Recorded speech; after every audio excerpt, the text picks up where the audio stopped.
Hello, welcome to the daily devotion for May 20th. I'm Kathy Morris, pastor of the Dixon United Methodist Church. An epiphany is an encounter with God. Perhaps one of the most famous epiphanies that we find in the Bible is the encounter that the prophet Isaiah has with God in the temple in Jerusalem. I'll be reading from the book of the prophet Isaiah, chapter 6, verses 1 through 8, and I'm reading from the Common English Bible. In the year of King Uzziah's death, I saw the Lord sitting on a high and exalted throne, and the edges of his robe filling the temple. Winged creatures were stationed around him. Each had 6 wings.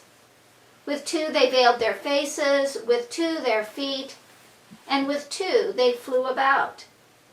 They shouted to each other, saying, "Holy, holy, holy is the Lord of heavenly forces. All the earth is filled with God's glory." The door frame shook at the sound of their shouting, and the house was filled with smoke. I said, "Mourn for me, I'm ruined.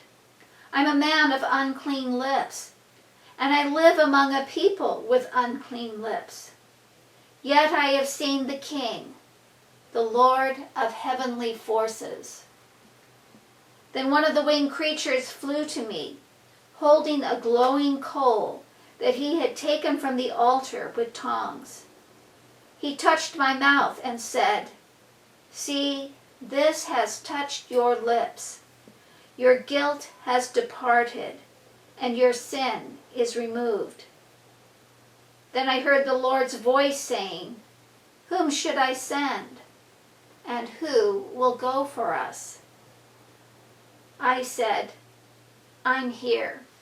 Send me." Now, I have no idea where you are sitting right now as you are watching this devotion. I'm here in our study at home, but wherever it is that you are, can you imagine what it would be like if suddenly God and all of the heavenly host arrived and was there in the room with you? Now, even if we managed to make some kind of sound, it would probably not be considered intelligible speech. An epiphany is an overwhelming experience. Epiphanies of this magnitude are very often paired with God's call to mission. And so we're probably all of us feeling a bit relieved that God has not burst into our realm. 1, because an epiphany is rather terrifying, and 2, we are pleased that what God has called us to do is more humble in nature.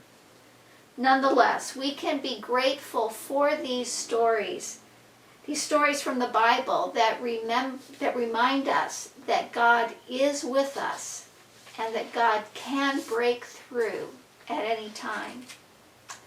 God can break through at any time. And so as we are facing our various challenges, the tasks that we have in front of us, the constant call that God has placed upon us to uphold God's values of love, of truth, of justice, of peace, we know that the host of heaven is with us. The host of heaven is near at hand and ready to help. Notker Balbulus was a Benedictine monk who lived in the late 9th and early 10th centuries. He was a scholar and a writer. He wrote prayers and other writings that were meant to be included in worship. Notker was a stammerer, and yet for those who knew him, he was praised as a vessel of the Holy Spirit. Notker stammered of tongue, but not of spirit.